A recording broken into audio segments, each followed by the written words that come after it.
But today, Nigerians go to India for all kinds of medical purposes.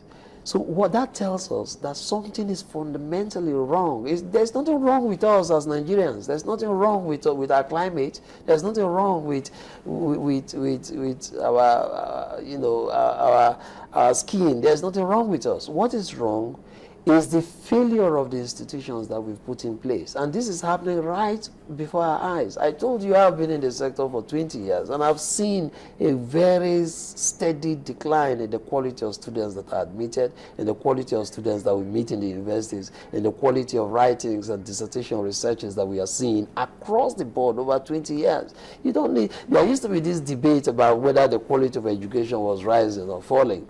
Now there is no such debate, because apparently the verdict is in. Everybody recognizes that the standards are falling. Now, if standards are falling, the next step would be to ask, what can we do?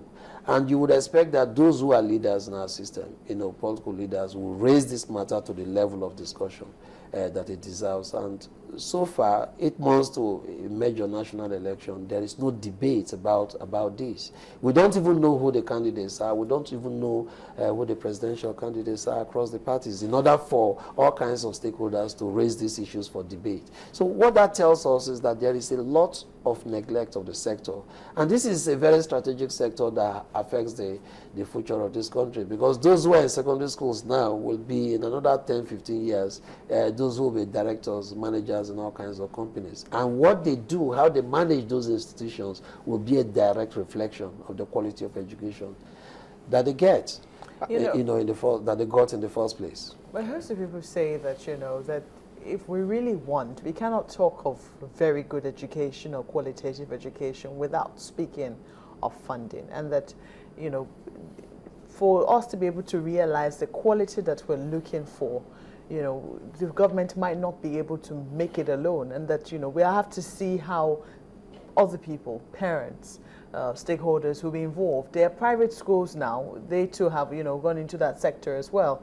How we can also tap into that and ensure that there is, will I say, even ground across board. So whether or not you're going to a private or government school, there is a minimum quality standard that you're assured of. Have you seen commitment across board from the side of government especially? Because we've noticed that in government schools, whenever the talk of funding comes up, it's always a very tough one. Yes, it is a tough one. We do not get the kind of committed expenditure that we should get for a sector as strategic as this. I told you that UN, for instance, has suggested that, look, why don't you have 26% of national budgets focusing on education? We need to have even more of that in developing countries like ours, where we have extensive manpower deficit. But you don't get that kind of funding. Do you think it's something, that figure, do you think it's something that is truly, because there have been debates as to whether or not that figure came up. There were even denials that that figure ever came up in any, UNESCO summit. Yeah, but you see, in the last analysis, you don't even need the UNESCO or any exactly. So the question will be whether or not it came up. Do you think that it's a figure that is feasible? We do know in the past, the last year or so, that education actually got a bigger budget than security in Nigeria. Yes, but you see, as I was saying, it's not even enough. It's not even material whether UNESCO suggested these figures or not. Out of interest, we ought to know that, look, we don't need any government or any UN agency to tell us how much to spend on education. We need to know that, look, education is something we need to invest in. Now, concerning the question of funding, if we make certain specific budgetary allocations, the kind of immoral economy of corruption that we have could mean that even what is budgeted is not properly managed. So we have issues here concerning, first, inadequate funding, and then proper, transparent, accountable management of the resources that are allocated. My experience in the university system, I'm sorry to say, is that most vice chancellors tend to see allocations to their universities as their private entitlement. And you don't get that kind of transparent, accountable process, even in terms of managing inadequate resources. So it's not enough to lament about funding. Funding will always be a problem. Even in the US, there's a lot of debate about how they can fund more research and development projects. But then how what kind of transparent and accountable process do we have? Even in those, especially public schools. Private schools, have their own infrastructure of accountability. But in the public schools, do we have that sense of transparent management of resources, inadequate as they may be? My experience tells me that we can improve in terms of how much has been received, but then how well do we manage this? You don't get that. So what we need is, a lot of commitment on. It's easy to always blame the government, and the government has a share in the blame. But I think that even when inadequate resources eventually get to specific universities, specific colleges of education and polytechnics, those who head these institutions ought to transparently and accountably manage these resources. Just quickly, just in addition to that, yes. How do you think government can tap into the monies that leave this country, at least from those who are willing to pay that much? Because if you ask some people, they will tell you if they had the standards which they're willing to pay for outside within this country, there will be no need to leave. If the universities are properly funded, if the learning environments are improved, what will people? I schooled in Nigeria. I attended a university in the Southwest in the 80s, and it was very good. But by the time I left, to South Africa, where I did my PhD, I found that there was a very marked difference between the environment alone, and the kind of environment that we have here. So funding is one thing, management of resources is another.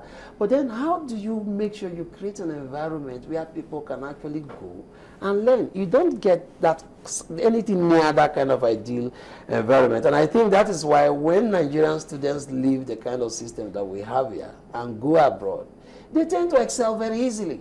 They tend to excel very easily because things they couldn't even imagine in their own context are given to them. As a doctoral candidate at the university in South Africa, I had 5 scholarships. So although my PhD was to last for 5 years, in less than 3 years, my work was done.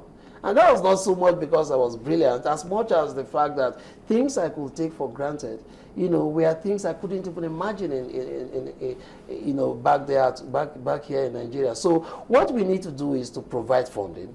We need to make sure that those who manage the institutions also manage the resources transparently and accountably. But then we also need to make sure we don't have 10 students living in one room. We don't have students sleeping on top of each other. We don't have students sleeping, along the corridor, all in the name of wanting to get education. I think we need to do more in terms of investment and monitoring how monies are spent. You said something about not always looking to blame the federal government and all of that. But Chamberlain said something about we've not really heard of anybody being sent to jail or being punished for mismanagement of some of these funds in these universities. Yes. Federal government tells you of billions that they're sending to the different universities for one project or the other. But at the end of the day, we don't see all. What they say they've done, you go measuring it, it doesn't seem adequate or doesn't look as if it's comparable to what was sent in there. What's the Nigerian Universities Commission doing? What are these regulatory bodies doing? How is it that people in the regulatory bodies are not even punished for not monitoring or regulating what the universities are doing? Yeah, it goes back to the point about fragility of our institutions. If you want to punish someone, there has to be a transparent, accountable, and transparent process that has been violated. Now, who ensures that has happened? Is a regulatory body. The regulatory bodies do not rise to their responsibilities. And so how do you even have the political will? But there are other groups that have oversight functions over the regulatory bodies. Yeah, but then you see, you need these people to be prosecuted. You need political will to do that. And you don't get that sense of commitment. And I think all of these things fail because there's no commitment to the sector. Nigerians will go to anywhere they can get good education. And that will mean capital flight. It will mean manpower flight. Manpower flight in the sense that when they go to those places where things work, after the education, the tendency is to want to remain there to work. And that's a loss for the country and again to the host country. So this is a very systemic crisis that we have. So the point you raised about accountability and punishing those who mismanage resources is a very important one. But who will do it? We need bodies, the FCC and the rest of them, to ask how much was allocated to so university in so year, how has it been managed, where are the books? And then if you don't have such a transparent process, to go back to the point Mark made about, the private sector. The private sector is in business to make profit, but they know that they need to go beyond profit, so they make donations to schools. But then they want to make sure those donations are properly used. If I were a business person,